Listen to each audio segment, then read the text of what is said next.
My dearest child, listen closely, because what you are about to hear is not just a story, it is a calling. There are moments when the universe stops speaking through noise and begins to whisper through your soul. Jonah heard that whisper, and it changed everything. One letter, one unseen voice, and one act of faith led him from silence into destiny. If you have ever felt lost, forgotten, or unseen, this message is for you. Stay until the end, for the words you're about to hear were meant to find you today. If you feel that gentle pull in your heart right now, like this video, subscribe to the channel, and let's walk this journey together.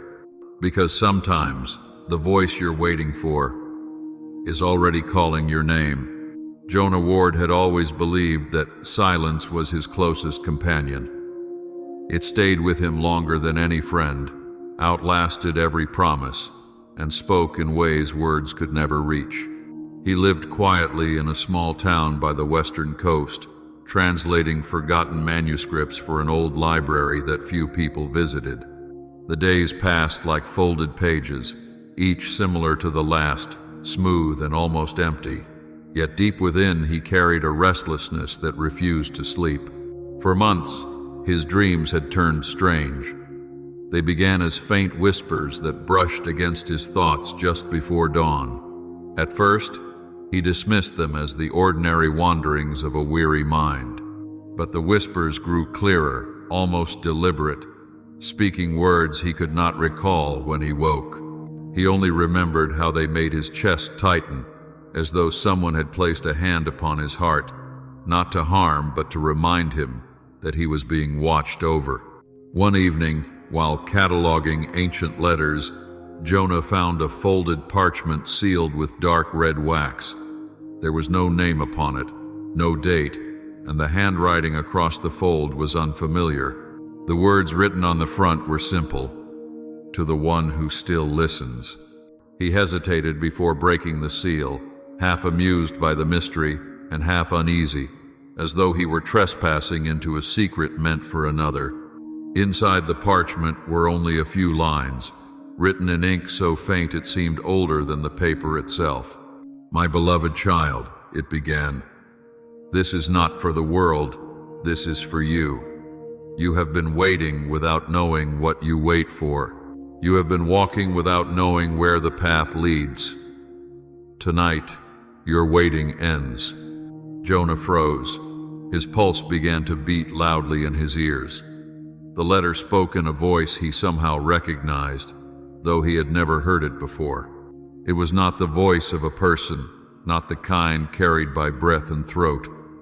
It felt instead like thought turning into music, calm yet commanding, quiet yet unmistakably alive. He read the lines again and again, expecting to find reason or trickery, but the words remained as they were, gentle, personal, and filled with a kind of warmth that unsettled him. The closing sentence read, "When the last bell of the night sounds, step outside and listen. The one who calls has been waiting longer than you have been alive." Jonah folded the parchment carefully and pressed it against his chest.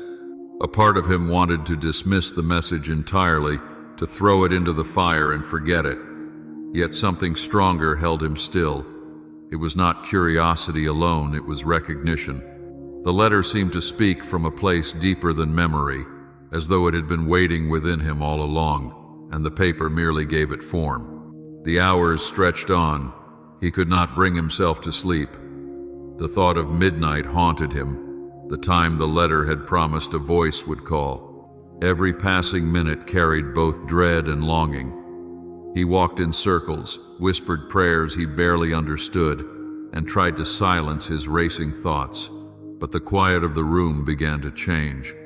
It was not louder, only heavier, filled with a weight that pressed against his ribs. And then he felt it. It was not sound in the usual sense. It was awareness, an arrival that brushed against his mind like wind brushing against glass. His breathing slowed. He heard words within himself, not with his ears, but with the space inside them. "Jonah." The name was spoken as if it had always belonged to someone else, and was now being returned to its rightful owner. "Jonah," the voice continued, "you have waited faithfully, though you did not know what for. The time has come for you to remember who sent you here. You were not born by accident, nor guided by chance. Every step, every silence, every ache in your heart was a message written in disguise." He wanted to answer, but his lips would not move. Instead, his thoughts became the only possible language. "Who are you?" he asked inwardly. "The one who walked beside you when no one saw. The one who listened when you had no words left to pray. The one who shaped your life long before you learned to speak my name." Jonah trembled. The air around him seemed alive with meaning, though no light appeared. The presence did not demand or frighten. It only filled him with a certainty that what he was hearing was real. He tried to speak again, and this time sound came out, soft and uneven. "What do you want from me?" "I want you to see what cannot be seen, to hear what is not spoken, to become what I always knew you were. You have hidden yourself behind routine and logic, but the hour has come for your purpose to awaken. Tonight, you will be shown what the world forgets, the language of spirit that still whispers beneath the noise of living." His heart raced. "Why me?" "Because you were willing to listen. Because when the world shouted, you stayed quiet. Because when others demanded answers, you kept faith in the silence. And because there is something you must carry that no other can bear as you can." The words washed through him like a tide of light. He felt his resistance crumble, replaced by a deep stillness that neither fear nor reason could touch. He sank to his knees and whispered, "Then show me." "I already have," the voice said. The letter was not the beginning, it was the reminder. "I have spoken to you in every kindness you have ever given, in every loss that humbled you, in every dream you thought was yours alone. Each moment was a fragment of my sentence, and tonight the sentence is complete." Jonah covered his face with his hands, not in shame but in awe. He sensed that what he was experiencing could not be explained to anyone, not even to himself. The voice softened, almost tender now. "You are not chosen because you are perfect. You are chosen because you are willing to begin again. There will be nights when silence returns and you will think I am gone, but remember, silence is not absence. It is the breath between my words." The weight lifted from his chest. He inhaled deeply, and for the first time in years, his breath did not feel borrowed. The presence began to fade, not like something leaving, but like something settling within him. "When the morning comes," the voice whispered, "you will not remember every word, but you will remember the truth that moved beneath them, that you are not forgotten, and that I am not far. The dawn will not be ordinary. Stay awake and listen."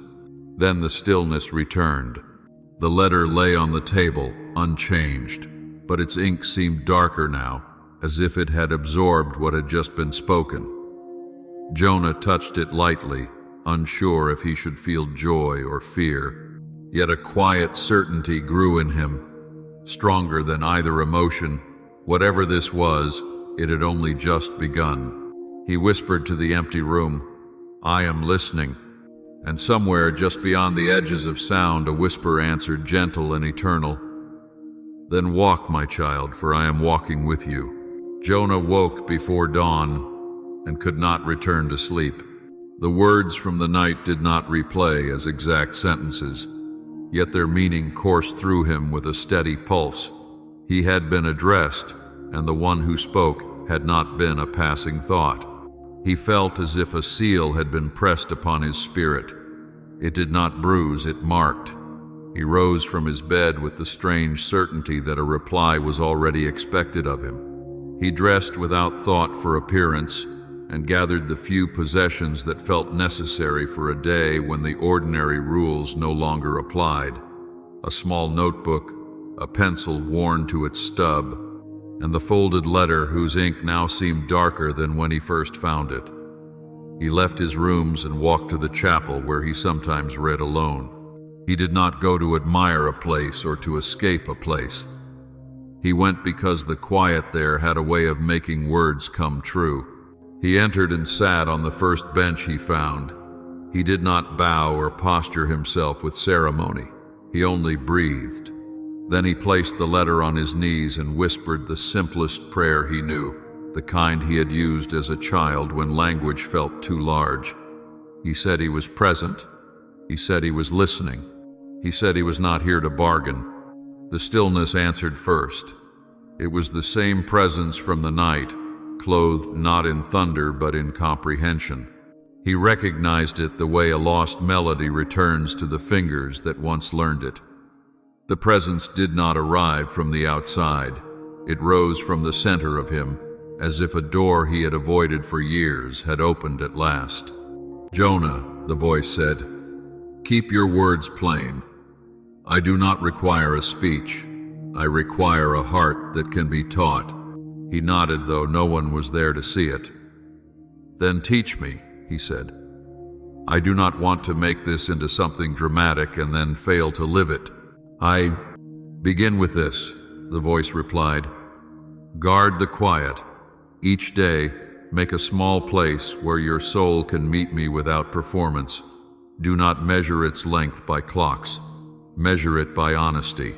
A handful of minutes that are true will accomplish more than long hours spent arguing with your fears."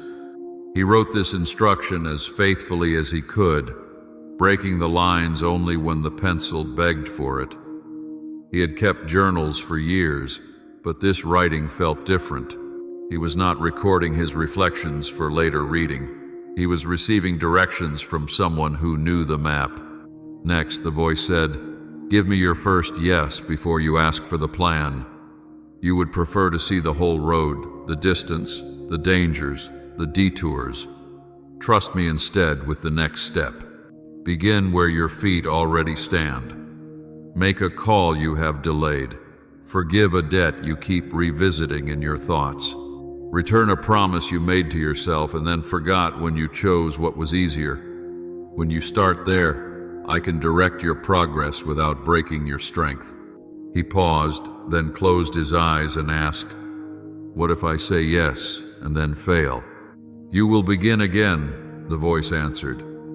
"I do not count failures as the world counts them. I look for fidelity after falling. What I have asked of you is not flawlessness. I am shaping willingness, steadiness, and compassion that does not harden into pride." A long silence followed, not empty but dense with meaning. Jonah felt the weight of his own misgivings and decided to let them surface.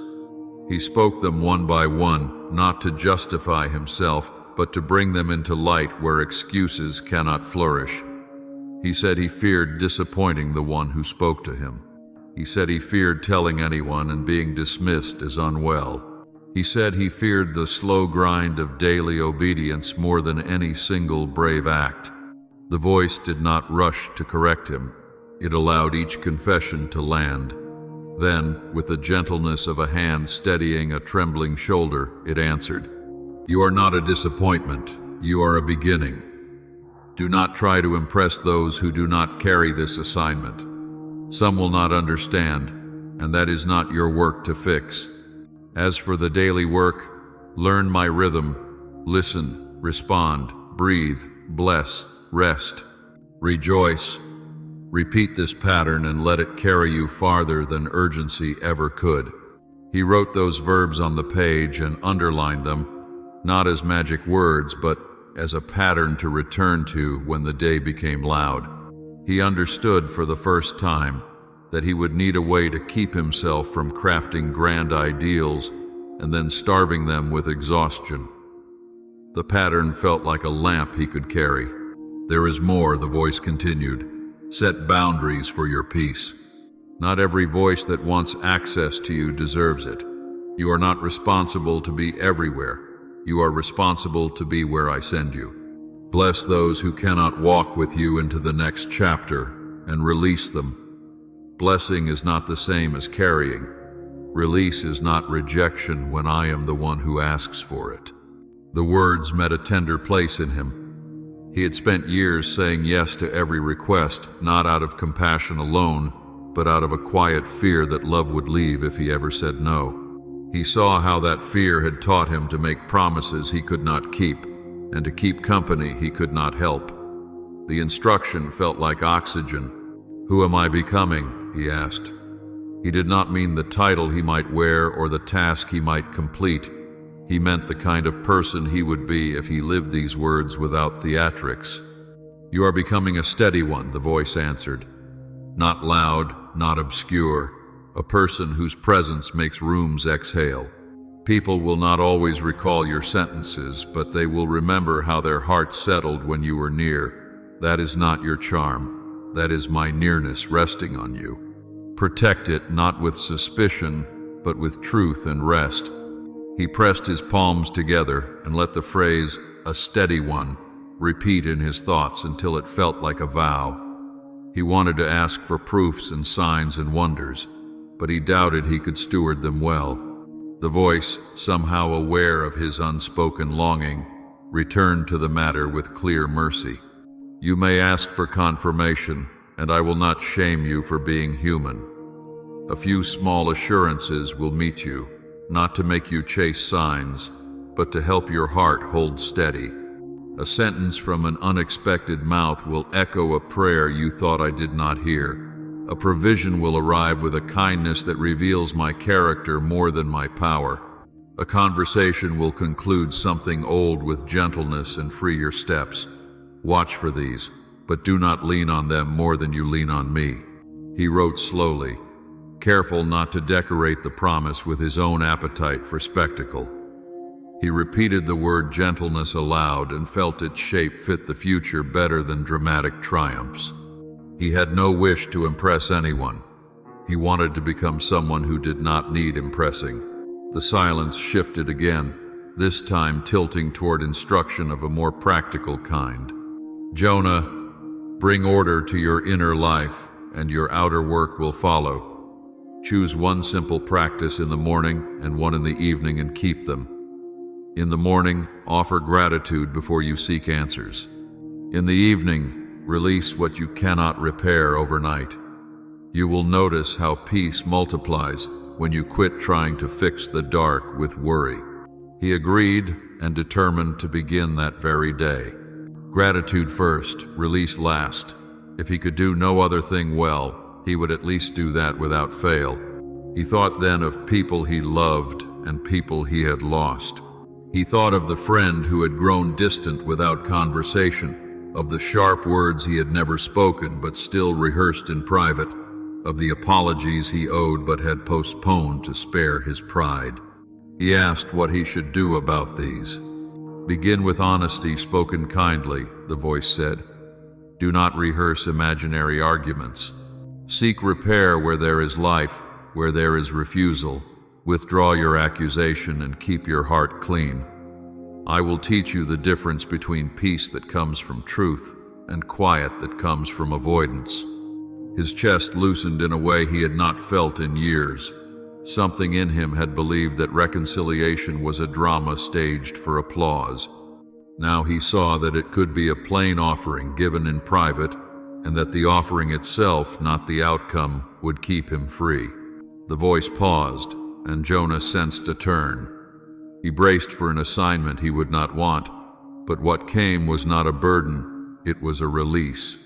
Do not rush to publish what you are receiving. Sit with it until it ripens. The world is not starving for more noise, it is starving for words that have been lived. When you speak from an experience that has ripened into wisdom, even brief sentences become bread. I will open doors at the right time.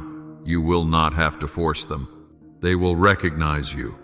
He closed his notebook and held it to his chest. He could not explain why those last lines made him feel lighter than any promise of status could have made him feel. He had tried to force doors before and had injured his hands. The thought of doors that recognized him felt like mercy. He remained in the stillness until his heartbeat and breath matched its rhythm. When he finally spoke, His voice was steady. "I will guard the quiet," he said. "I will begin where I stand. I will bless and release. I will practice morning gratitude and evening release. I will speak kindly and stop arguing with shadows. I will wait until words ripen, and if I forget, remind me." "I will," the voice answered. "And when silence returns, do not call it abandonment. Call it the pause in which roots drink deep. You are not behind. You are not late. You are arriving." The present settled like a promise fulfilled but not yet fully seen. Jonah rose, placed the letter back in his pocket, and pressed the notebook flat to smooth the pages he had underlined too hard. He did not feel grand or important. He felt entrusted. He did not feel ready for everything. He felt ready for the next faithful step. Before he left, he whispered one last request, not because he doubted, but because he longed to be faithful. "Give me courage to obey when no one is watching," he said, "and kindness when everyone is watching." "And you will have both," came the reply. "Walk now. What comes next will not require you to become someone else. It will bless who you already are becoming." He stepped out from the stillness, carrying nothing others would notice and everything his soul required. The day ahead would look like any other to those who did not know. Yet within him a new agreement had been made, and it carried the quiet weight of a vow. He did not need a sign to confirm it. He only needed to live it. He began with the smallest of beginnings. He thanked the giver of all good for breath and for a heart that could be taught. And when evening would come, he planned to lay down what he could not fix. Between those two acts, he would practice the pattern he had been given. Listen, respond, breathe, bless, rest, rejoice. He repeated the words until they felt like steps, and then he took the first one. Jonah spent the following days in a rhythm that felt both unfamiliar and entirely right. He would wake before the world stirred, sit with silence, and write whatever words rose from within him. Some mornings, he wrote nothing but a single line, and yet that one line felt like an entire sermon whispered from a hidden world. Gratitude first, release last. That was the order he lived by. He kept his notebook close and carried it as a reminder that truth was often fragile and needed gentle handling. The voice did not speak every day. At times, Jonah felt only stillness, and at first he feared that the absence meant he had failed to listen correctly. But then he remembered what had been said. Silence was not absence. Silence was breath between words. So he treated the quiet as a sacred interval, something to trust rather than to fear. During those days, Jonah noticed changes he could not name aloud. Thoughts that once tangled into confusion began to settle. The things that had once exhausted him, expectations, obligations, the endless noise of other people's urgency, lost their grip. He no longer felt driven to prove himself worthy of unseen approval. He simply moved from one faithful act to another, not knowing where it would all lead. Each evening, when he laid down what he could not fix, he began to feel a kind of peace he had never known before. It was not the peace of easy answers or neat solutions. It was the peace of knowing that his heart, though uncertain, was being held. He wondered what would come next, but the wondering no longer hurt. Then, one night, as he wrote his final line of gratitude, a tremor of awareness crossed through him. It was not loud or frightening, but it was unmistakably alive. He put down his pencil and waited. There was no sound, no light, and yet every part of him knew that the presence had returned. "Jonah," the voice spoke, "you have done well to keep your quiet. You have learned to listen not for thunder, but for truth. Now you must learn to see without your eyes. For what I am about to show you is not of the earth alone. It belongs to the place between the seen and the unseen, where purpose takes shape before it enters time." He straightened in his chair, feeling his pulse steady. He did not answer aloud, fearing that even a breath might disturb what was unfolding inside him. "You have wondered what your calling truly means," the voice continued. "You have asked for clarity, for direction, for proof that what you heard was not imagination. I will give you understanding, but understand this first. Revelation is not spectacle, it is responsibility. You are not being shown what others cannot see so that you may boast, but so that you may serve." The words pierced him with both comfort and conviction. He had not realized until that moment how much of him still wanted assurance that he was special. The voice, however, stripped away the vanity hiding beneath his desire for confirmation. "The world does not need more performers of faith," the voice said. "It needs witnesses of truth, those who speak not because they desire attention, but because they cannot stay silent about what they have seen. You are being invited into that witness, but know this: every revelation carries weight. What you see must be carried with humility, or it will crush you with its brightness." Jonah bowed his head. "Then teach me to carry it," he whispered. "You already are learning. Each time you choose patience over impulse, honesty over performance, stillness over hurry, you are strengthening the vessel that will hold what is to come. And what comes next will not be easy to understand, but it will be good. You will feel light upon you, not as warmth upon the skin, but as knowing within the soul. When it comes, do not resist. Let it fill you. Let it rewrite the language of your thoughts." He waited, and then it began, not as vision for the eyes, but as unfolding comprehension. He saw within his mind the vast design of human hearts connected like threads woven by unseen hands. Each act of kindness sent ripples across the pattern. Each cruelty tore a small opening that light immediately began to mend. It was not a map of nations or names. It was a map of love itself, constantly repairing, constantly renewing. And in that design he saw that no life was small, no prayer wasted, no grief unseen. "This is creation in motion," the voice explained. "You have feared that your life lacked purpose, that your days were ordinary. But the ordinary is where eternity hides. Every moment you choose compassion over pride, faith over fear, or forgiveness over resentment, you participate in this pattern. You are part of the mending, part of the song that keeps existence alive." Tears filled Jonah's eyes, though no sorrow moved him. It was awe, a kind of sacred weight that felt too large for one person to contain. "What must I do with this?" he asked softly. "Live it," the voice said. "Do not rush to explain what you do not yet fully embody. In time, others will ask how you find peace amid confusion, how you love amid betrayal, how you forgive amid disappointment. When that moment comes, do not give them speeches. Give them presence. Let your stillness speak for you." He nodded, though the motion felt too small for what he was agreeing to. Then the voice grew gentler, almost sorrowful. "Jonah, there will be trials ahead. You will be misunderstood. Some will mock what they do not comprehend, and others will doubt your sincerity. Remember this: their misunderstanding is not your measure. You are not defined by the approval of those who cannot see what you see.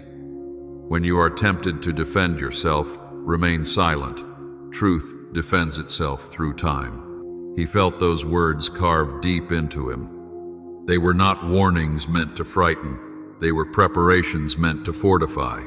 He understood now that revelation was not a prize but an apprenticeship, and that the learning would never cease. "When the hour of doubt comes," the voice continued, "return to gratitude. Gratitude will anchor you when nothing else makes sense. When you cannot hear me, thank me. When you cannot feel me, trust that I am nearer than the breath you take. The heart that practices gratitude is never lost, even when surrounded by confusion." He repeated those words silently, engraving them into memory. Gratitude would be his compass when the path turned dark. The presence lingered for a long moment before speaking again. softer now, as though smiling. "You have seen enough for one night. Rest now, but know this. Revelation does not end in vision, it ends in action. Tomorrow you will begin to meet those whose hearts are ready for light. You will not seek them, they will find you. Do not fear the weight of that. I have prepared you for this, since before you asked who you were." Jonah exhaled slowly, feeling a peace that did not come from understanding but from surrender. He realized that the voice was not teaching him to become extraordinary. It was teaching him to become faithful, which was rarer and stronger. Before the silence returned, the voice spoke once more. "Remember what you have seen. The pattern of love is endless, but it needs human hands to continue its weaving. Be those hands. Let kindness be your craft. Let truth be your thread. And when you tire, come back to the quiet.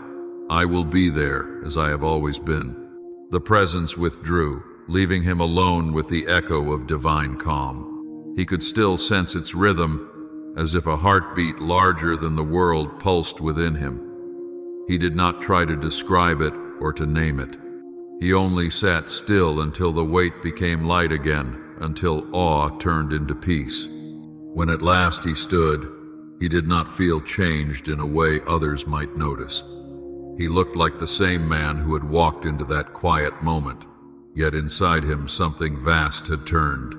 He now carried knowledge that could not be taught by words alone, the understanding that revelation is not a distant miracle but a daily invitation. He picked up his notebook, opened it to a blank page, and wrote a single line: "The unseen has spoken, and the heart remembers." Then he closed it carefully, as though closing a sacred door. Jonah knew that whatever awaited him would not be simple, but for the first time simplicity itself felt holy. He would move forward without demanding proof, carrying gratitude as his light and stillness as his shield. The revelation was not behind him, it was alive within him, ready to unfold one quiet step at a time. Jonah had begun to understand that faith was not built through thunderous miracles, but through quiet continuance. He lived each day as if he were walking upon an invisible bridge, unable to see the next plank until he placed his foot upon it. The instructions from the voice had grown softer but clearer, as though his obedience had tuned him to a higher kind of hearing. Gratitude in the morning, release in the evening, these became the pillars between which his days unfolded like a gentle rhythm. One morning, while revisiting the library where he once worked, Jonah was drawn to the farthest corner of the building. He had no reason to go there. Still, a pull beyond reasoning guided his steps. The shelves there held manuscripts that had not been touched in decades. He ran his hand along the spines until his fingers rested upon a volume wrapped in faded linen. It was heavier than it looked, and the fabric smelled faintly of age and salt, as though it had crossed the sea long ago. He set it down, untied the cords, and opened it. On the first page, written in delicate ink, were the words, "The Covenant of Dawn." Below them was a name, Margaret Dove. The name was familiar. Margaret had once been the chief librarian, a woman known for her patience, her wisdom, and her quiet certainty that every book chose its reader. She had retired many years earlier and moved to the outskirts of the town. Jonah remembered how she used to speak of ancient writings that contained messages beyond language. She often said that some books were not meant to be read but to be remembered. He felt a sudden longing to see her again, though he had not spoken to her in years. He wondered if she was even still alive. That thought alone carried the strange shimmer of divine timing. The voice within him, which had been silent since the night of revelation, stirred faintly like a whisper through deep water. "Go to her," it said. "There is something she has kept for you." Jonah did not question it. He left his duties for the day, took the old book with care, and began the long walk to the outer edges of St. Aurelia where Margaret lived. He did not hurry. He had learned that obedience was not about speed but about trust. Each step felt purposeful, though he did not yet understand why. When he arrived, Margaret greeted him as if she had been waiting all along. Her hair had turned completely silver, but her eyes carried the same calm brightness he remembered. She looked at the book in his hands and smiled.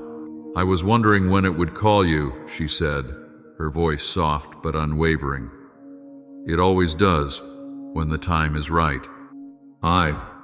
Jonah blinked in surprise. "You mean this book was meant for me?" She nodded slowly. "Every keeper of the library guards something that belongs to a future reader. I was merely watching over yours." He handed the book to her, uncertain whether he had the right to open it again. She traced her fingers along the title, as if it were the edge of a memory. "This book," she said, "is older than this building, older than my lifetime. It came to me from a traveler who claimed it was written for the one who would hear the unseen voice. He told me to wait for that person, and when I saw you reading alone all those years ago, I knew the day would come." Jonah listened, his chest tightening with reverence. He wanted to ask questions, but something in her tone warned him to let the moment unfold without interruption. Margaret opened the book carefully. Inside, instead of printed pages, there were handwritten passages, some legible, some fading into smudged fragments of prayer, reflection, and prophecy.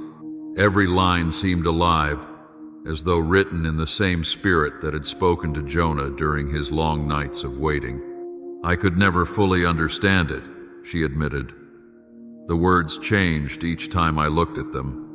They would rearrange themselves to show what I needed at that moment. I believe they will do the same for you." "And free?" Jonah hesitated before asking, "Do you know who wrote it?" "No," she replied. "Only that it was written through someone, not by someone. It was said to contain the voice of the Eternal, as it spoke to the heart of those ready to listen. It's not a history, it's a mirror." He opened the first page again. The words shimmered faintly before settling into clear sentences. "To the one who walks by faith rather than sight, you were never forgotten. What was hidden from your understanding was never lost. It was being preserved until your heart could carry it without pride." Jonah looked up, trembling. "These are the same words I have heard in prayer." Margaret smiled knowingly. "Then the book recognizes you. It will speak to you as it once spoke to me, though the message will differ. What it told me was for my time. What it tells you will be for yours." He wanted to ask what her message had been, but she closed the book gently and shook her head. "It was a lesson in letting go. My task was to keep the book safe until you came. That time is finished now. The rest belongs to you." The finality of her words struck him like a quiet bell. She was passing something sacred into his hands, not merely an object, but a responsibility. "Receive what is entrusted," the inner voice whispered. "Do not fear the weight of knowledge. Fear only the absence of humility." Jonah accepted the book and bowed his head slightly. "What should I do with it?" he asked. Margaret's expression softened into a smile both tender and mysterious. "Read when you are guided to read. Listen when you are told to listen. The book will reveal only what you are ready to hold. Do not force it. Truth ripens like fruit. It cannot be hurried." A long pause passed between them, filled with the quiet of understanding. Then Margaret reached for a small envelope resting beside her chair and handed it to him. "There is a key inside," she said. "You will know when to use it." He took it with gratitude, though confusion still lingered in his heart. "Thank you," he whispered. She touched his hand gently. "Do not thank me. My task was simply to guard the threshold until you arrived. Yours will be to open the next one." He felt the meaning of her words even if he could not yet define it. There was something in her tone that sounded like farewell, though she did not say the word. Before he left, she said one final thing. "The voice that speaks to you does not seek servants. it seeks companions. Remember that.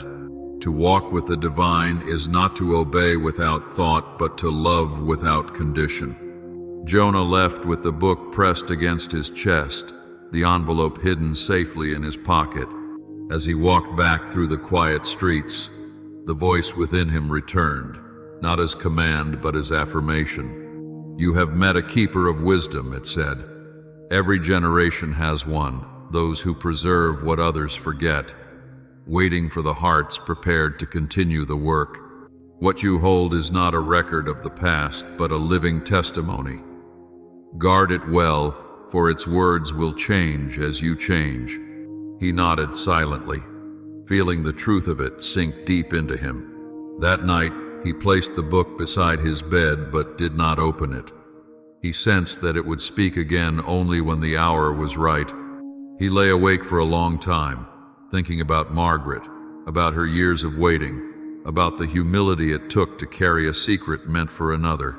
He realized that perhaps all faith was like that, holding what one did not fully understand, preserving it for the moment when it could finally bloom.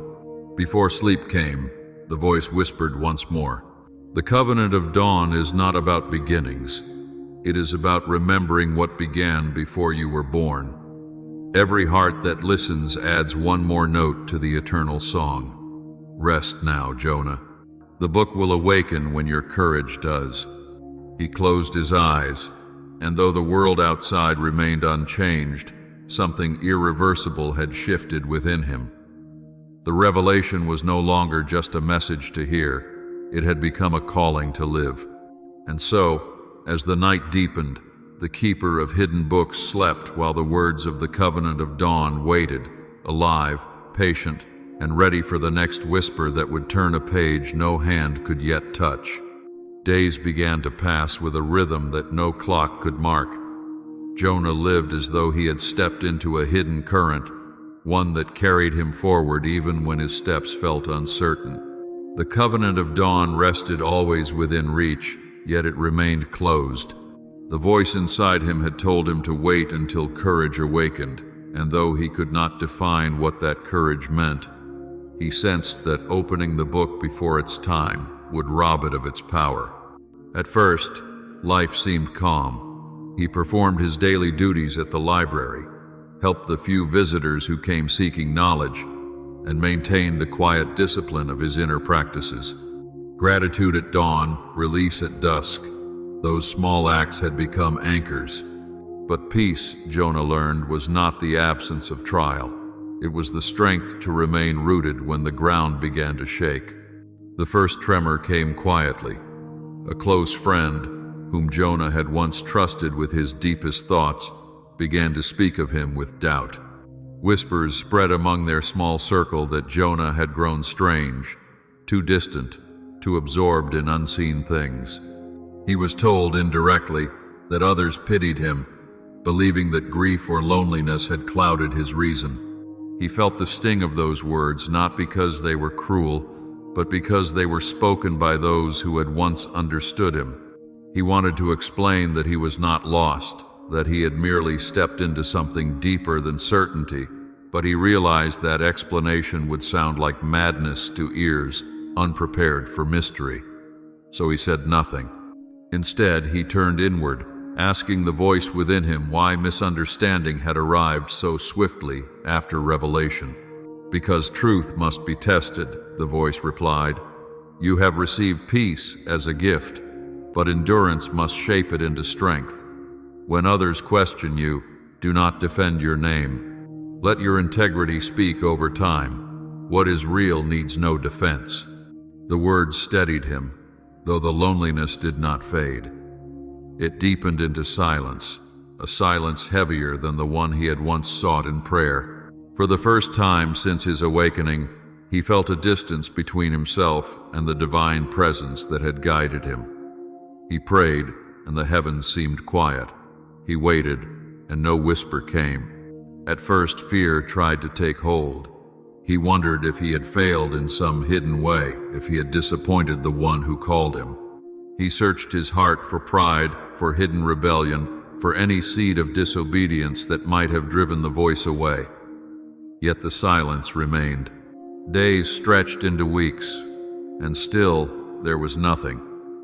The book on his table remained shut, and even the words of gratitude began to feel hollow. Then one night, as he sat with his notebook open before him, the voice returned, but it did not sound gentle. It carried the firmness of correction wrapped in love. "Jonah," it said, "you are not being punished, you are being purified. Faith that depends upon constant reassurance is not yet faith. It is dependency dressed as devotion. You must learn to walk without the sound of my voice in your ear, for my spirit is not only heard but also lived. When I seem silent, it is because I am teaching you to echo me with your own strength." The message pierced through him like a flame that burned without destroying. He realized how easily he had grown accustomed to divine comfort. Now, that comfort was withheld not in cruelty but in purpose. He whispered, "Then teach me to trust without hearing." You already are," the voice answered, softer now. "Every day that you continue to show kindness, to forgive, to remain faithful in the absence of proof, you are proving your love. Endurance is not waiting for deliverance, it is remaining gentle while waiting.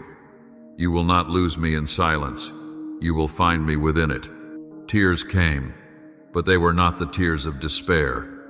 They were the tears of surrender, the kind that loosened what pride had hidden. As the days unfolded, new challenges emerged. Jonah received news that his position at the library might be ending due to lack of funding. For a moment, fear surged again. The work had been his livelihood, his connection to the world. Without it, he wondered how he would survive. Yet deep within him, another voice rose, not divine this time, but his own spirit finally learning the language of peace. "If everything familiar is taken," he told himself, "perhaps it is so that nothing will distract me from what is coming." The week passed slowly. Each day tested his resolve, yet each night brought a small renewal of calm. He began to see that endurance was not a single act of strength, but 1,000 quiet choices not to surrender hope. One morning, as he walked to the library to gather his remaining belongings, the inner voice returned, steady and compassionate. "Jonah," it said, "you are learning the sacred rhythm of surrender. Do not mistake loss for failure. What is taken from you now will make room for what cannot be stolen. When a door closes, it does not mean you are being shut out. It may mean I am inviting you through one that cannot be seen yet." He felt those words root themselves deep within him. He did not know what the future held, but he felt strangely unafraid. That afternoon, as he packed his books into a box, a letter fell from between 2 volumes. It was written in an unfamiliar hand, addressed to him with no sender. The handwriting bore the same delicate style as the parchment he had found months earlier. He opened it with trembling fingers. The first line read, "Do not be discouraged. This is the hour in which endurance bears fruit." He read on. The letter spoke of unseen blessings, of how trials were not punishment but preparation. It reminded him that faith without resistance grows fragile and shallow, and at the end it bore a signature, the keeper of the promise. He understood then that Margaret's words had been prophetic. She had said the book would reveal itself when courage awakened, and perhaps this was the beginning. That night, he placed both the covenant of dawn and the new letter before him. He prayed not for answers but for readiness. The silence returned once more, but this time it did not frighten him. It felt alive, as if the air itself were listening. He whispered into it, "If I must lose everything, let me not lose my faith." The voice answered from within, "You will not. For true endurance is not measured by what you keep, but by what remains when everything else is gone. The one who endures with love has already triumphed." Those words became a foundation. Jonah rose the next morning with resolve renewed. He went about his simple tasks with gratitude, even as uncertainty loomed. He began to see every challenge as a dialogue with the unseen, each difficulty a question inviting his faith to respond. And though the voice no longer spoke as often as before, he had learned to recognize its presence in other forms, in the peace that followed patience, in the forgiveness that silenced bitterness, in the calm that rose after tears. That was endurance, not the absence of pain, but the transformation of pain into strength. As night fell, he wrote in his notebook, "When the silence comes, it is not abandonment, it is invitation. When endurance feels heavy, it is the shaping of wings unseen." He closed the book, exhaled slowly, and felt a quiet joy stir within him. The test had not ended, but something within him had passed. He now knew that faith was not built in moments of revelation, but in the long, unremarkable days that followed, when the world seemed indifferent, and the only voice left to follow was the one that spoke through love. Jonah smiled faintly and whispered, "I will endure." And somewhere beyond his words, the eternal voice answered, steady, proud, and tender, "And because you endure, you will prevail." Jonah awoke with a sense that the air itself carried meaning. The silence felt different that morning, not the kind that rested, but the kind that waited. He knew, without reason or proof, that something was about to shift. The feeling was neither dread nor excitement. It was a solemn recognition that unseen pieces were moving toward a moment of purpose.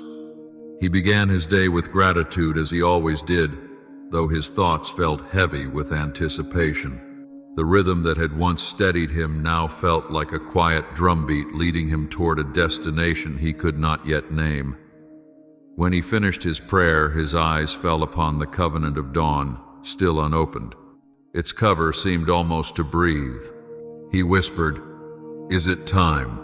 The inner voice, which had been silent since the lesson of endurance, stirred once more. "Yes, Jonah, the hour has come. What you have endured has aligned the path before you. What was once hidden will now unfold. But remember, revelation does not come to grant pride, it comes to grant direction." He placed his hand over the book and felt warmth spread through his palm. It was not fire, not light, it was recognition. The same energy that had spoken in whispers now moved through his being like a steady current. "Before you open the book," the voice said, "there is something you must understand. Alignment is not coincidence. Every delay, every wound, every silence was part of this preparation. You thought you were waiting, but I was arranging. You thought you were lost, but I was leading you through unseen corridors. The moment you open these pages, you will see that nothing in your life was random. It was all connected, drawn together like threads weaving one pattern." Jonah listened, his heart trembling with reverence. "Then I am ready," he said softly. "You are," the voice answered. "But you will not read this book with your eyes, you will read it with your soul. It will not reveal history, it will reveal purpose. And the first revelation will not be about the world around you, it will be about the world within you." He opened the first page.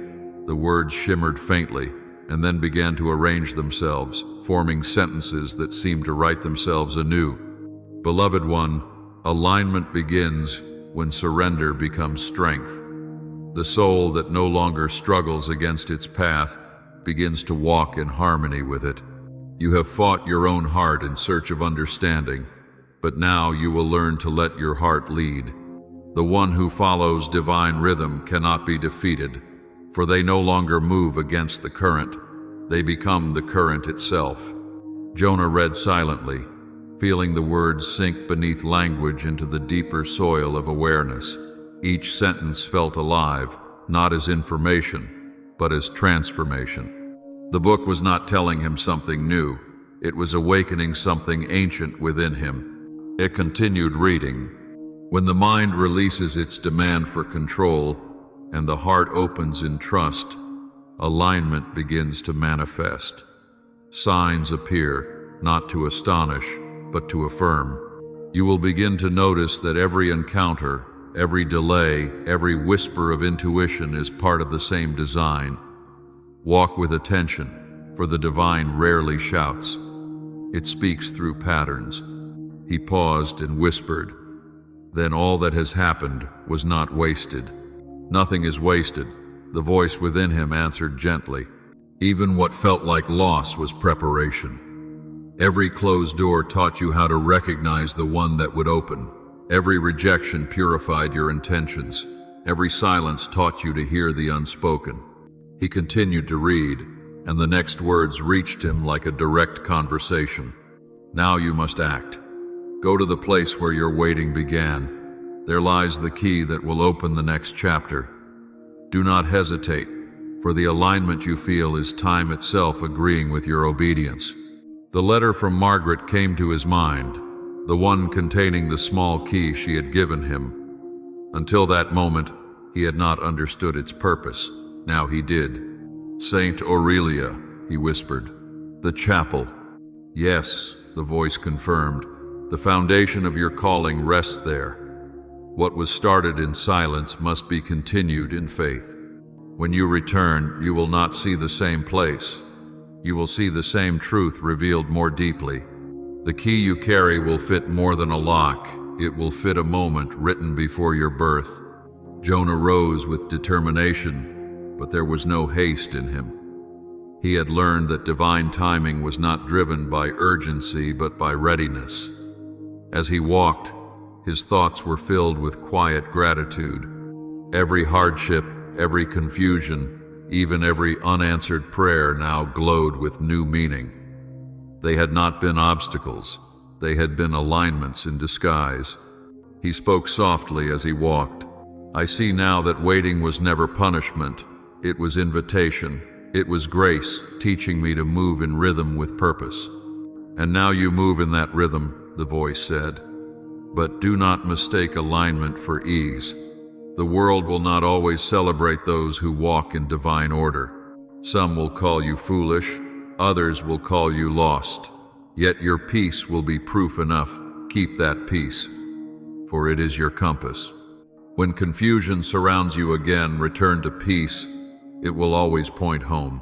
He reached the chapel just as the great bell began to ring. Its tone was deep and resonant, not loud but commanding. Each sound seemed to echo through his bones. He stood still, allowing the vibration to pass through him until his heartbeat matched its rhythm. The voice spoke again, not as a whisper this time, but as a steady truth spoken from within. "When the bell completes its final chime, place the key where your hands will be guided. You will not need to search. The lock will find you." Jonah closed his eyes, and when the last sound faded into silence, he felt his hand move toward a hidden panel behind the altar. His fingers found a small indentation, a lock he had never noticed before. The key fit perfectly. He turned it gently, and the panel released with a faint click. Inside, instead of treasure or relic, there was a folded parchment sealed with wax. Upon the seal was the same symbol that adorned the Covenant of Dawn. He broke the seal and unfolded the paper. "Jonah Ward," it began, "your path is aligned with what was written long before your days began. You were chosen not to build monuments, but to awaken remembrance in others. You are to be a bridge for those who have forgotten their worth, a mirror for those who have lost sight of their light. This task will not bring applause, it will bring peace. Carry my message not in speech alone, but in presence. Those who meet you must feel loved before they understand why." He felt a deep stirring within him, a mix of reverence and humility that left no room for pride. The message continued. "The one who guided you through silence and storm will continue to speak, though not always in words. You will know my guidance by its fruit. Where there is peace, proceed. Where there is pride, pause. Where there is fear, pray. When you no longer know what to do, love. That is the highest alignment of all." He pressed the parchment to his heart. "Then this is my purpose," he whispered. "It is," the voice answered tenderly, "but purpose is not a destination, it is a rhythm. Each choice you make in love continues the alignment. Each act of kindness keeps the pattern alive. When you falter, return to humility. When you doubt, return to gratitude. And when the world grows dark, remember that you are light because you come from light." He stood in quiet reflection for a long time, absorbing every word. There was no burst of emotion, no overwhelming vision, only a deep and steady certainty that what he carried was sacred. The voice spoke one final time that day. "The hour of alignment has come and passed. From this moment forward, walk not as one who waits for signs, but as one who has become the sign. Others will see peace in you and not know why. That peace will be your testimony." Jonah bowed his head. "Then let my life be a sentence written by your hand," he said. "It already is," came the reply. "Now live as though you believe it." He closed the parchment, returned it to the hidden space, and locked it again, not to hide it, but to honor it. The key, now warm in his palm, felt lighter than before. It had fulfilled its purpose. That night, when he returned home, the Covenant of Dawn lay open on the table, though he was certain he had left it closed. A single line shimmered on the page, newly written. "The one who walks in rhythm with love cannot be delayed, for they have become time's truest companion." Jonah read the words aloud, smiled faintly, and whispered, "Then I am where I am meant to be." The silence that followed was not emptiness. It was completion. It was alignment. It was the quiet voice of eternity saying without words, "Well done." Jonah rose before the sun that day, though the light outside meant little to him now. The rhythm of time had changed its meaning. His life no longer followed the hours of a clock, but the pace of inner calling. Since the hour of alignment, everything had felt both familiar and new, as though he were living in two dimensions at once, one visible to the world, the other hidden, yet far more real. He began the morning with the quiet ritual that had become his covenant. Gratitude first, release last. But this time, gratitude carried a deeper resonance. It was not only for what was gentle and kind, but for what had been sharp and testing. He understood now that pain was not the enemy of faith, it was its teacher. Every challenge had refined his patience, every loss had humbled his heart, and every silence had carved space for truth to dwell. When his prayer ended, the voice returned, not loud or sudden, but with the calm authority of one who had been waiting. "Jonah," it said, "you have walked faithfully through endurance and alignment. Now comes the next passage, the crossroad of silence. Here you will learn what it means to lead without knowing, to love without recognition, and to speak without words. This is the threshold where many turn back, for it requires not strength of will, but purity of heart." He closed his eyes, listening. "I am ready," he whispered, though he felt the weight of those words even as he spoke them. "No one is ever ready," the voice replied gently. "But readiness is not perfection, it is willingness. When you are willing, I can move through you. At this crossroad, two paths will appear, one paved with the comfort of certainty, the other shrouded in unknowing. The first will offer security and applause, the second will demand surrender. Only one leads to peace." Jonah felt his heart tighten. He knew already which path would be his, for the easier one had never satisfied him. The voice continued, "You must leave behind the need to be understood. Many will hear of your journey and seek explanations that make sense to their reason. They will want to frame what is sacred within the walls of logic. Do not argue with them. Truth does not need defenders, it needs witnesses. Be the witness, not the warrior." He wrote those words in his notebook, underlining each phrase until it imprinted upon his mind. The message was simple: yet it carried the weight of a lifetime's practice. "Tell me how to walk this path," he said quietly. "Begin with stillness," the voice answered. "Speak only when words carry healing. Listen longer than you think necessary. In silence, you will hear the unspoken cries of others. Many around you carry invisible burdens. They hide their wounds behind laughter, behind busyness, behind ambition. When you meet them, do not offer quick solutions. Offer presence. Presence is prayer embodied." Jonah nodded slowly. "Presence instead of performance," he murmured, repeating the words until they settled deep within him. "Yes," the voice affirmed. "Your presence, anchored in love, will calm what sermons cannot. You are not sent to impress, you are sent to restore.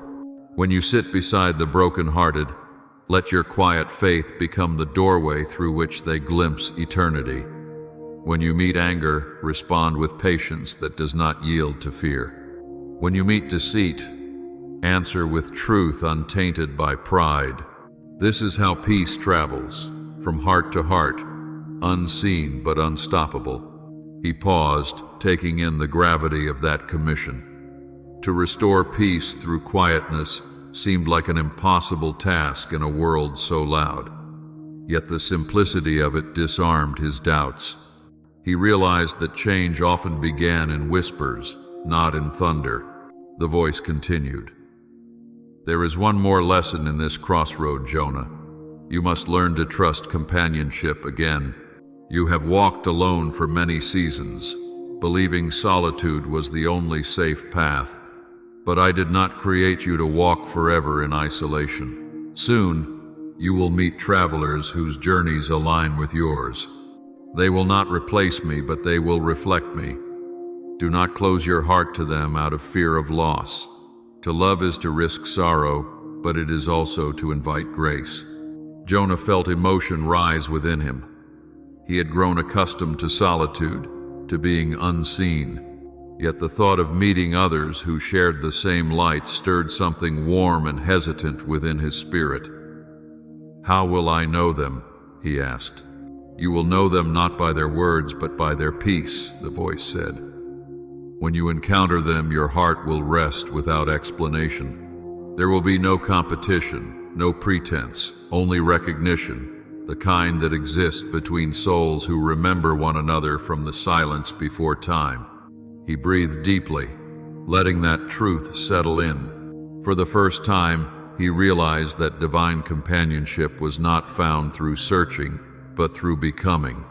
When one lived in harmony with purpose, kindred souls appeared naturally, drawn by the same unseen current. The voice grew softer now, as though stepping aside to let him practice what had been taught. "This is the crossroad of silence, Jonah.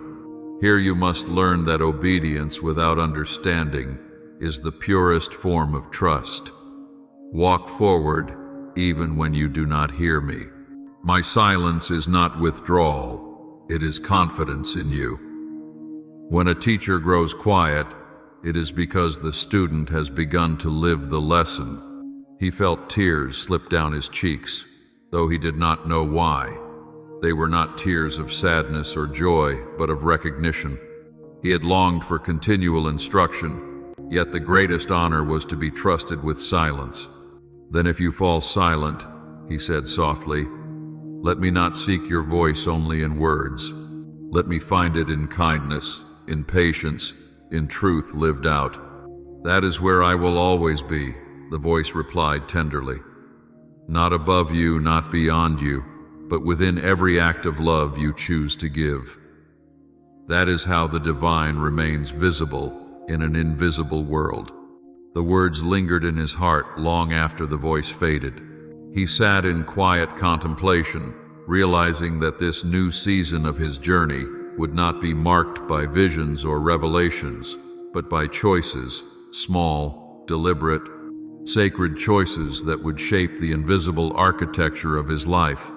He began to write again in his notebook, each sentence born from reflection rather than instruction. When the divine trusts you with silence, it means the seed has taken root. Faith matures not in noise but in stillness. The greatest guidance is often the quietest one. As he wrote, a deep peace filled him, not the peace that removes struggle, but the peace that steadies the heart in its midst. He understood now that purpose was not a destination but a dialogue between surrender and grace. That night, as he prepared to rest, he whispered the final words of his prayer, "Teach me to remain faithful, even when the path grows quiet. Let silence become my teacher, not my fear." And Zorro. And though no voice answered him, he sensed a quiet smile within the stillness, as if the heavens themselves had nodded in approval. For silence was not the end of guidance, it was the beginning of mastery. It was the point where trust matured into truth, and where faith transformed from seeking to becoming. Jonah lay still, and peace surrounded him like a promise kept. He knew he stood at the crossroad of silence, and for the first time in his life, he was not afraid of not knowing. He had learned to listen beyond sound, to see beyond sight, and to love beyond reason. And in that sacred unknowing, the next chapter of his purpose quietly began. Jonah began to sense that something unseen was moving within the flow of his days. The silence, which once felt like a still chamber of waiting, had turned into a gentle current carrying him forward. He did not hear the divine voice often anymore, yet its presence lived within every moment, woven into his thoughts, guiding without sound, shaping without command. He realized that guidance was not always a message. Sometimes it was an unfolding. He spent his mornings in quiet devotion, not seeking revelation but cultivating trust. His prayers no longer begged for signs or miracles. They had become simple conversations of surrender. Gratitude for the day that had come, acceptance for what would not, and peace with what remained unfinished. Through that humility, he began to feel lighter, as though invisible burdens were slowly dissolving. Then one morning, while he wrote in his journal, he felt the gentle stirring of the inner voice again. "Jonah," it said, "you have reached the threshold of forgetting. To walk freely into what lies ahead, you must let go of what you still clutch in memory. The soul cannot drink from the river of life while it keeps drawing from the wells of the past.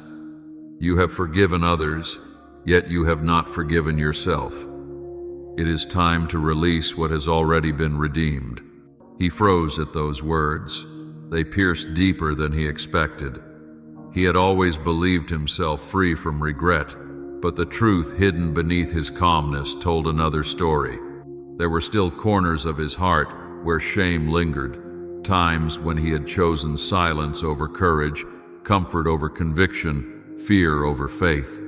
He had buried those memories beneath good deeds, pretending they no longer mattered, but they remained, whispering quietly in the background of his mind. "Teach me how to forget," he whispered, his voice trembling. "Forgetting is not erasing," the voice replied gently. "It is transforming memory into wisdom. To forget is to remember differently, to remove the sting and leave only the lesson. There is a river prepared for you, not of water, but of grace. When you release your past into it, every failure will turn into strength, every sorrow into compassion. You will not lose your story, you will redeem it." He bowed his head, overwhelmed by the magnitude of what was being asked of him. "But how can I release what has shaped me?" "You will not lose what is true," the voice answered. "You will lose only what chains you." The soul often mistakes its wounds for identity. It clings to pain because pain feels familiar. Let me show you what freedom feels like when you surrender what you no longer need to carry. He closed his eyes and felt the faint warmth that always accompanied the presence. It was not a physical heat, but a knowing, a sacred invitation to let go. Memories rose in him, not in images, but in feelings. Regret, fear, the heaviness of choices made in ignorance, the people he had failed to understand, the words he had spoken too late or not at all. Each surfaced quietly, one after another, asking not for judgment but for release. "Forgive me," he whispered, "not to erase the moments, but to set them free." "You are forgiven," the voice said, "because forgiveness was written into your story long before you asked. I am not counting your mistakes. I am counting the times you chose love despite them. Every step you took toward truth has already outweighed the missteps along the way. You do not need to repay grace. You need only to receive it." At that moment he understood what the river of forgetting truly meant. It was not amnesia, it was transformation. To forget was to allow peace to rewrite the narrative. The past would not disappear, it would be purified. "Now breathe," the voice continued. "Each breath you take now carries away what no longer serves you. Each exhale releases an old weight. Each inhale welcomes renewal. Do not rush this. Forgetting is a sacred process. It happens not in a moment, but in layers." He obeyed, breathing deeply, each motion a silent prayer. The tightness within him began to ease, replaced by quiet gratitude. He felt his soul expanding into something vast and tranquil. After a long stillness, the voice spoke again. "You will find that when you forgive yourself, your perception of others will change. Those who once wounded you will appear differently. Their actions, though still wrong, will no longer define them in your memory. You will see them as travelers on their own path of learning, just as you are. This is true forgiveness, to remember without chains." He took that truth to heart. For years he had believed forgiveness meant excusing harm, but now he understood it meant seeing clearly without bitterness. Forgiveness did not deny injustice, it transcended it. It allowed him to stand in peace without demanding repayment from the past. "You are beginning to walk as a free man," the voice said softly. "And freedom will call forth greater responsibility. Those who carry peace must also bear light for those still walking in shadow. But light can only heal what it has already forgiven." Jonah nodded, though no one was there to see. He realized that this moment was not merely a cleansing of memory, it was a commissioning. The ability to forgive himself had opened a door for him to forgive the world more deeply. "Then let me carry peace wherever I go," he said quietly. "Not through words alone, but through presence." "That is the river's purpose," the voice replied. "You will soon meet those who thirst for what you have now received. They will not ask for theology or argument. They will seek refuge in the calm that surrounds you. Do not point to yourself, point them to peace. For peace is not possession, it is participation. You are not its owner, but its conduit." He wrote those words in his notebook with slow care, understanding that they were both instruction and promise. Days passed, and he began to feel a subtle change within. The memories that once stirred pain now brought gratitude. What had once wounded him now seemed to shine with hidden meaning. Each failure had been a lesson in humility, each delay a disguised protection, each sorrow a seed of compassion. He realized that he could look upon his past without flinching. The river had done its work. Forgetting had become remembering, transformed by mercy. One evening, as he reflected in prayer, the voice returned for a final whisper that day. "Jonah, this is the beginning of renewal. You have crossed the river of forgetting and entered the land of remembrance redeemed. The soul that forgives itself becomes a vessel for others to be healed. Do not dwell upon who you were. The world needs who you are becoming." He closed his notebook, repeating those last words softly. "The world needs who I am becoming." A deep peace settled upon him, quiet, profound, enduring. He no longer sought to undo his past, he sought to live it differently. The river had taken his burdens, and in their place left compassion flowing endlessly within him. That night, before rest, he whispered, "Thank you for not judging me by my failures, but by my willingness to rise from them. And from within the silence came the familiar warmth, the unspoken answer he had come to recognize. Rise not in guilt, but in grace. Forget what chained you, remember what freed you. That is how the soul begins again. Jonah drifted into stillness with a heart lighter than it had ever been. The past no longer haunted him. It had been turned into wisdom. He understood now that divine forgetting was not the loss of memory, but the birth of peace. And in that peace he felt the faint rhythm of a new beginning, one that would soon carry him beyond the river, toward the purpose waiting on the other side. Jonah soon discovered that peace was not the end of his journey. It was the beginning of true seeing. After the river of forgetting, his heart had become like clear water, still, reflective, ready to receive without distortion. What once appeared ordinary began to reveal quiet meaning. He understood that divine wisdom rarely came in thunder. It came in patterns, in the smallest details of daily life. He noticed that the people around him carried invisible burdens that could not be seen by the eye but could be felt by the heart. Some hid sorrow behind laughter, others hid fear behind strength.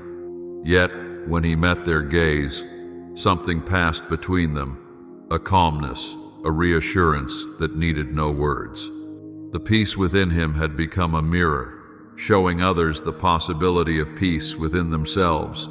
The voice no longer spoke often, but when it did, it came with gentle authority. "Jonah," it said one morning, "you are now ready to see as I see. This gift is not for your comfort, it is for compassion. You will perceive the hidden pain of others, but you must not carry it as your own. You are to be a witness, not a savior. The light within you does not exist to expose, but to heal. Let it guide you without pride and without fear." He accepted this quietly, though the weight of such a task felt immense. "Teach me how to see without judging," he whispered. "Seeing without judgment begins with love," the voice replied. "You cannot see clearly what you do not love. When you look upon another, do not measure them by their mistakes. Look for the divine seed still growing within them, no matter how hidden. The heart that looks through compassion sees eternity shining even in the broken." From that day forward, Jonah began to live by that instruction. When people spoke harshly, he listened for the fear behind their words. When they acted with anger, he perceived the wound that fueled it. And when he encountered kindness, he recognized it as the voice of the divine speaking through them. Each day became a dialogue between heaven and earth, translated through the language of awareness. But with this gift came another trial, the temptation of despair. To see deeply was to feel deeply, and Jonah often found himself overwhelmed by the suffering of others. He wanted to mend every sorrow, to offer words that would lift every burden. Yet he soon realized that not every heart was ready to receive healing. Some were still clinging to pain because it felt familiar, because it gave them a sense of identity.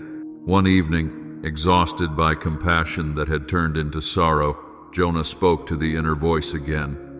"How do I bear what I see without breaking under its weight?" "You must remember, my child," the voice said, "that you are not the source of light, you are its vessel. The river does not create its flow, it carries what is given to it. Your task is not to save, but to love. To love is to trust that every soul has its appointed hour of awakening. You may plant seeds, but I bring the rain. Do your part and let peace finish what you begin." Those words restored his balance. He learned to offer compassion without clinging, to act without the need for results. His peace became a quiet offering, small, constant, faithful. Then came a new calling. One night, as he prayed for guidance, the voice returned with a tone of final instruction. "Jonah, your journey of learning is complete, but your mission of giving has just begun. You are to leave the place of solitude and walk among those who have forgotten their light. You will not need to preach or persuade. You will simply live as a reflection of peace. The world will recognize what you carry, even if it cannot name it. Where you walk, healing will follow. Where you speak, truth will find its echo. Where you love, hearts will awaken. He felt both humbled and strengthened. "Will I still hear your voice?" he asked. "Always," came the reply. "But it will not always come as sound. You will hear me in the laughter of children, in the forgiveness of enemies, in the silence that steadies the weary. I am no longer beside you. I am within you. You and I are not separate journeys, but one shared purpose." He bowed his head in deep gratitude. "Then let my life be the message," he said. "It already is," the voice answered. From that moment, Jonah began to move through the world differently. His peace became his language, his kindness, his teaching. People began to seek him not for answers, but for presence. They found in him a calm that reminded them of something they had lost but could not name. When asked what his secret was, he simply smiled and said, "I remembered who I belonged to." And those who listened felt a quiet stirring within themselves, a sense that they too could belong to something greater, something infinite, something eternal. Time passed, though Jonah no longer counted it in days or years. He measured his life in moments of grace, in each soul that found rest through his presence. He realized that his purpose was not to change the world, but to awaken hearts so that the world could change itself. The voice spoke one last time, not as command, but as benediction. "Jonah, your name is now written among the keepers of peace. The words you have lived will ripple beyond your lifetime, carried in the hearts of those you have touched. Do not seek to be remembered, seek only to be faithful. For those who walk in love are never forgotten, they become part of the light that guides others home." He smiled at those words, feeling them etch into the deepest part of his being. There was no fear of ending, for he knew that every ending was only a doorway to continuation. The divine story had no final chapter, only infinite beginnings. And so Jonah lived the rest of his days as a quiet servant of peace. He walked where he was guided, loved those placed in his path, and trusted that every step had purpose. When the time came for his soul to rest, it was not departure, it was return. The light that had once spoken to him now spoke through him, and the river that had carried him became the river that carried others. They say that long after Jonah had gone, people still spoke of him, not as a prophet but as a friend. They said that those who met him never forgot the calm in his eyes or the gentleness of his voice. Some claimed that when they felt lost, they could still hear his words echoing in their hearts. "You are not forgotten. The silence is never empty. It is full of love." The book he had once guarded, The Covenant of Dawn, was found again many years later. Its pages glowed faintly in the hands of those who opened it, as though alive. And when they read it, the words changed to mirror their own hearts, just as they had for Jonah. The message remained the same through every generation. Faith is not about seeing miracles. It is about becoming one.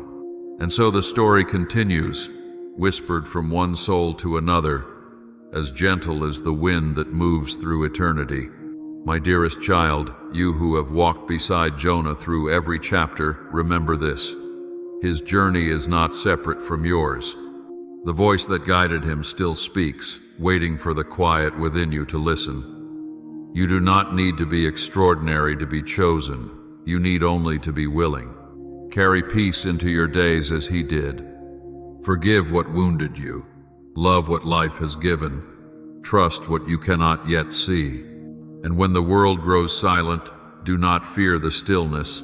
It is the same voice that once called his name, now calling yours. If you have heard even a whisper of that truth in your heart, then his story has fulfilled its purpose. For every listener who awakens to light becomes the continuation of his legacy. May your heart remember, may your steps be steady, and may your life too become a quiet message of peace. Until we meet again, dear soul, stay faithful, stay gentle, and keep listening.